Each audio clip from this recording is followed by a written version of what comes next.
भारत के अंदर खालिस्तान की तहरीक आजादी ने अचानक भड़क कर एक आग पकड़ ली है। बहुत तवील अरसे से इसके ऊपर खालिस्तानी सिख काम कर रहे थे। पूरी दुनिया में खालिस्तान रेफरेंडम हो रहा था। लाखों की तादाद में सिख जो भारत से बाहर आबाद हैं वो इसमें शामिल थे। रेफरेंडम किया गया, खालिस्तान की आजादी की डिमांड की गई। और अब जब वो रेफरेंडम मुकम्मल हो गया है और पूरी दुनिया से सिखों ने कहा है कि वो भारत से आजादी चाहते हैं और खालिस्तान कायम करना चाहते हैं, तो इसके बाद अब भारतीय पंजाब के अंदर मुसल्लह सिखों ने अपनी ताकत दिखानी शुरू कर दी है।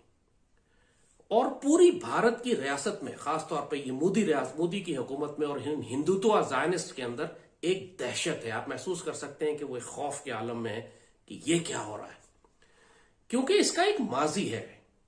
जो सिख हैं, नहीं, हिंदू बुनियादी तौर पे एक मार्शल रेस नहीं है।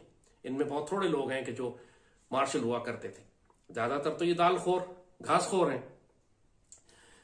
सिख बुनियादी तौर पर इंडियन आर्मी की कटिंग एज है, यानी ये भारतीय तलवार जो है उसकी जो धार है वो सिख है। और अगर सिखों में बगावत हो जाती है तो उसके बाद भारतीय यूनियन बिखर कर रह जाएगी। और सिखों में बगावतें पिछले 40-50 साल से हो रही हैं। पाकिस्तान जब बन रहा था उस वक्त कायदे आजम ने कहा था सिखों से कि तुम पाकिस्तान के साथ शामिल हो जाओ, लेकिन उस वक्त जो सिखों की लीडरशिप थी उसने कायदे आजम की बात मानने से इनकार किया और भारत के साथ चले गए। लेकिन आने बाद के वक्तों में आपने देखा कि खासतौर पे 80s की दिहाई में ये वो दौर था कि जब पाकिस्तान में जनरल जिया की हुकूमत थी। हम सोवियत यूनियन को भी अफगानिस्तान में रोके हुए थे।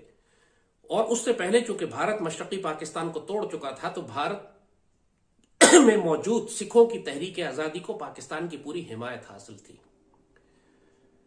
पाकिस्तान इस हद तक हिमायत कर रहा था कश्मीरी सिखों की कि भारतीय रियासत तकरीबन मुनहदिम होने पर। 1980 की दिहाई में मुसल्ला सिखों ने अमृतसर में गोल्डन टेम्पल पर कब्जा कर लिया था। वो इनकी सबसे मुकद्दस इबादतगाह है।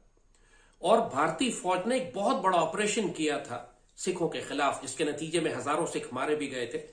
और जो बाद में फसादात हुए पूरे भारत में, उसमें मजीद हजारों सिखों को बड़ी बेदर्दी से कत्ल किया गया। उसका इंतकाम फिर सिखों ने इस तरह लिया कि इंदिरा गांधी को खुद उसके सिख बॉडीगार्ड्स ने कत्ल कर दिया। और वो तमाम फौजी अफसर, इंडियन आर्मी चीफ और वो सारे जनरल्स के जो इस कत्लेआम में शामिल थे, उनको चुन चुन के उनके घरों में जाकर सिखों ने कत्ल किया। मगर उसके बाद जनरल जिया की शहादत के बाद तहरीक आजादी कश्मीर को भी नुकसान पहुंचा और खालिस्तान की तहरीक आजादी की तहरीक को भी। बेनजीर और नवाज की हुकूमतें आती रहीं और उस जमाने में किसी ने सिखों की जो लिस्ट पाकिस्तान के पास थी वो सारी उठाकर अंग्रेज, कहा यह जाता है कि भारत को दे दी और सिख तहरीक को वो अंदर कुचलने में कामयाब हो गए। और 25-30 साल के बाद अब सिख दोबारा मुनज्जम हुए हैं। अब ये पूरी दुनिया में डायस्पोरा इनका फैला हुआ है, उसके पास पैसे भी हैं, वो फंडिंग भी कर सकते हैं। इनको प्रैक्टिकली किसी चीज की जरूरत नहीं है। इनके पास अपने रिसोर्सेज हैं, वो खुद असलाह भी डिलीवर कर रहे हैं कश्मीर, इंडियन पंजाब के अंदर। और अब दोबारा एक सिख मिलिटेंसी शुरू हुई है तहरीक आजादी की। पिछले 1.5-2 साल से पाकिस्तान ने जो करतारपुर का कॉरिडोर खोला था, उसकी वजह से सिखों के साथ हमारे ताल्लुकात बहुत अच्छे हो गए हैं। वो बड़ा रिस्पेक्टफुल हुए हैं पाकिस्तान के। हमने जो यहां पे गो के मकसद उस वक्त बाजवा और इमरान का ये नहीं था कि खालिस्तान की तहरीक को मदद दी जाएगी, लेकिन ये अल्लाह की तरफ से एक अपॉर्चुनिटी क्रिएट हो गई हमारे लिए। और बेशक हमारे और सिखों के दरमियान माजी बहुत तकलीफ दे रहा है। 1947 में पाकिस्तान में जितने पाकिस्तान आने वाली ट्रेनें थी और कत्लेआम थे, वो सब जाहिर इंडियन पंजाब में हुए थे। और बहुत शदीद दुख है इस बात का, तारीख के हवाले से बहुत लाखों मुसलमान शहीद हुए पंजाब में सिखों के हाथों। मगर इस वक्त सिख खुद तकलीफ में है। इस वक्त सिख खुद शर्मिंदा है उस फैसले पर जो उनके बड़ों ने उस वक्त किए थे। और ये पाकिस्तान की जानिब देख रहे हैं मदद के लिए। खास तौर पर ऐसे में कि जब नरेंद्र मोदी खुलकर कहता है कि मैं बलूचिस्तान को आजाद अलग करवा देंगे, अजीत कुमार डोवल कहता है कि हम तहरीक तालिबान के जरिए पाकिस्तान में बगावतें करवा रहे हैं और 1 लाख पाकिस्तानी शहीद करवा चुका है। जब इंडियन मिलिट्री और पॉलिटिकल लीडरशिप कहती है कि हम पाकिस्तानी ऑक्यूपाइड कश्मीर, जिसे वो कहते हैं, हम उस पर कब्जा करने जा रहे हैं, और उनकी सारी मिलिट्री डिप्लॉयमेंट और अब ट्रेनिंग एक्सरसाइजेज ये हैं कि वाकई अगले चंद हफ्तों या चंद महीनों में किसी भी वक्त ये पाकिस्तान में दाखिल हो जाएंगे, تو ایسے میں ہمارے پاس مکمل جواز موجود ہے کہ ہم بھارت کے اندر جتنی بھی تحریک آزادی کی تحریکیں ہیں ہم ان کی مدد کریں.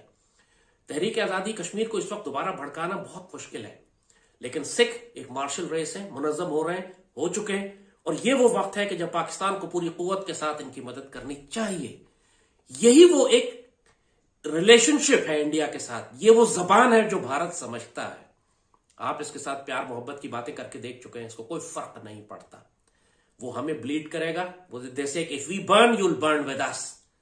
اور اس وقت جو ہمارے اسٹریٹجک انٹرسٹ ہیں خالستانی سکھوں کے اور پاکستان کے، وہ کنورج کر گئے ہیں، دونوں بھارت کی ریاست کے خلاف ہیں. اور ظاہر لوگ پاکستان کے اندر جو آبجیکشن کرتے ہیں وہ یہ اعتراض کرتے ہیں کہ جی پرانا جو اگر خالستان بنتا ہے تو اس کا کیپٹل تو لاہور ہوگا. ایسی بات نہیں ہے. سکھ بھی اب اتنی بات تو سمجھتے ہیں کہ بیک وقت وہ 2 ایٹمی طاقتوں سے نہیں لڑ سکتے، اور ان کو ایک ایٹمی طاقت کو اپنا حلیف اور اپنا دوست بنا کر رکھنا ہے تاکہ وہ بھارت کے مظالم کے خلاف سٹینڈ لے سکیں. تو سکھ پاکستان کی اگر خالستان بنتی ہے اور جو بنے گی انشاءاللہ تو وہ پاکستان کی دوست ریاست ہوگی، اور اس کا کیپٹل امرتسر ہوگا، ایسٹ پنجاب میں ہوگا، لاہور میں ڈیفینیٹلی نہیں ہوگا. So don't worry about that part. کیونکہ خالستان کی ریاست اگر بن بھی جاتی ہے تو وہ مکمل طور پر پاکستان کے حلیف اور پاکستان پر ڈیپینڈنٹ ہوگی اور پاکستان کے ساتھ مل کے چلے گی، کیونکہ بھارت کے ساتھ تو اس کی ویسی دشمنی ہے. سو اس وقت اب ہم ایسی سٹیج پر آ گئے کہ ریاست پاکستان کو وہ غلطیاں نہیں کرنی جو ہم 2019 کے بعد کر چکے تھے. اللہ بار بار ہم کو پلیٹ میں رکھ کے اسٹریٹجک موقع دے رہا ہے کہ تم ان کو استعمال کر لو. اس پاکستان پر خاص کرم ہے اللہ کا کہ جب ہم یہ سمجھتے ہیں کہ all lost, everything is gone, اور ہم اب بالکل دیوار سے لگا دیے گئے، اس وقت اللہ ہمارے لیے کوئی راستے نکالتا ہے. اللہ ہمارے لیے ایسا مخرج نکالتا ہے، ایگزٹس نکالتا ہے کہ اگر ہم ان اسٹریٹجک اپرچونٹیز کو استعمال کر لیں تو جو پریشر دشمنوں کو ہمارے اوپر ہے وہ ہم ریلیز کر سکتے ہیں.